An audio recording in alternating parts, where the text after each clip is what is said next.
Halo teman-teman, saya Dewi Sinta Wulandari dan saya adalah mahasiswa RPL angkatan tahun 2025 di Akademi Farmasi ya Mas. Pada kesempatan kali ini saya akan menjelaskan mengenai pedoman produk bahan alam, mulai dari keamanan dan khasiat, standar produksi CPOTB, penandaan dan klaim etiket, sistem pengawasan post market, tantangan dalam pengembangan produk bahan alam, dan tentu saja kesimpulan dari video ini. Kita mulai dari kriteria keamanan dan khasiat. Dalam pengembangan produk bahan alam ini tentu saja perlu pembuktian ilmiah yang dilalui dengan dua tahapan, yaitu uji toksisitas dan uji manfaat, di mana uji toksisitas ini memastikan tidak ada efek racun dalam jangka waktu pendek ataupun dalam jangka waktu panjang setelah produk bahan alam tersebut dikonsumsi oleh masyarakat.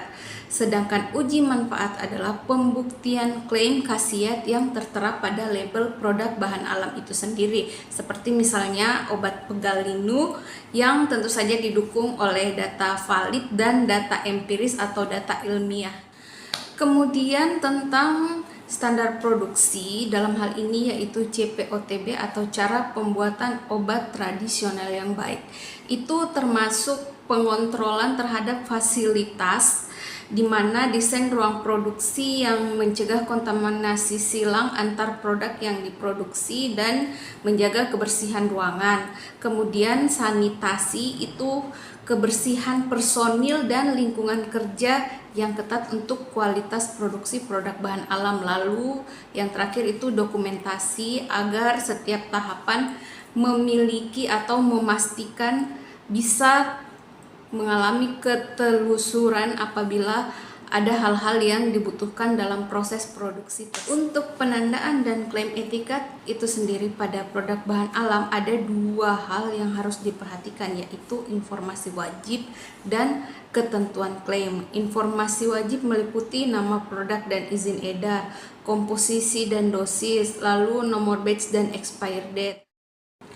Dan untuk ketentuan klaimnya itu yang pertama harus sesuai bukti dan tidak menyesatkan, harus sesuai dengan manfaat produk itu sendiri dan tidak di luar konteks. Lalu yang kedua misalnya dilarang mengklaim sembuhkan penyakit kronis secara instan atau secara cepat, itu tidak boleh. Lalu yang paling penting adalah produk bahan alam dilarang mengandung obat dengan bahan kimia atau dilarang mengandung bahan kimia itu sendiri. Misalnya obat pegal linu yang mengandung paracetamol atau asam mefenamat misalnya, itu sama sekali tidak boleh. Jadi produk bahan alam itu kandungannya betul-betul berasal dari alam. Selanjutnya sistem pengawasan post market, di mana ada tahapan dalam sistem pengawasan ini. Yang pertama yaitu sampling. Tahapan ini biasanya mengambil produk yang sudah beredar di masyarakat untuk kembali diuji khasiatnya. Biasanya produk diambil dari toko atau apotik. Yang kedua yang biasa kita sebut dengan monitoring atau dalam hal ini adalah pharmacovigilance, yaitu pemantauan terhadap efek samping yang terjadi pada konsumen setelah mengkonsumsi produk bahan alam tersebut. Yang ketiga, inspeksi ini biasanya dilakukan oleh Balai POM ke toko-toko atau ke apotik-apotik. Terus yang terakhir adalah recall atau penarikan kembali produk bahan alam yang sudah beredar di pasaran jika diketahui terjadi efek samping yang tidak sesuai dengan persyaratan produk bahan alam itu. Selanjutnya yaitu tantangan dalam pengembangan produk bahan alam.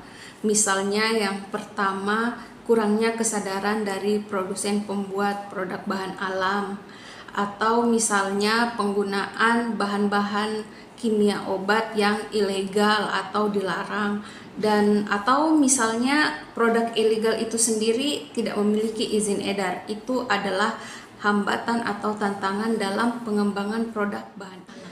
Kesimpulan dari semua hal yang saya jelaskan tadi yaitu pedoman ini menyinergikan prinsip mutu sains dengan regulasi Balai POM, di mana integritas ini memastikan produk bahan alam Indonesia yang beredar di masyarakat itu kompetitif, aman, dan terpercaya. Demikianlah video singkat saya tentang pedoman produk bahan alam. Video ini dibuat semata-mata sebagai bahan tugas untuk mata kuliah produk bahan alam. Saya Dewi Sinta Wulandari, sampai jumpa.